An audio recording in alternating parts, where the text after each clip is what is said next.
আজকের রান্না হলো একটা সিম্পল চিংড়ি মাছের কারি। এই চিংড়ি মাছের কারি করার জন্য আমি প্রথমে কড়াইতে পেঁয়াজ,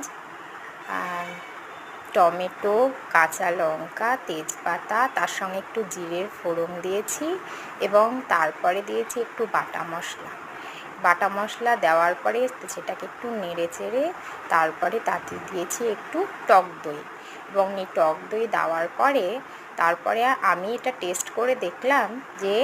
এর মধ্যে একটু লবণ কম হয়েছে, এই জন্য তারপরে দিয়ে দিয়েছি একটু লবণ এবং তারপরে দিয়ে দিয়েছি ভেজে রাখা চিংড়ি মাছ। এই চিংড়ি মাছগুলোকে ভালোভাবে নাড়িয়ে চাড়িয়ে যখন এটার রং একটু লালচে লালচে হয়ে এসেছে তখন তার মধ্যে আমি জল অ্যাড করেছি এবং জল অ্যাড করার পরে এটা যখন ফুটে উঠেছে তখন একটা বাটিতে নামিয়ে নিয়েছি।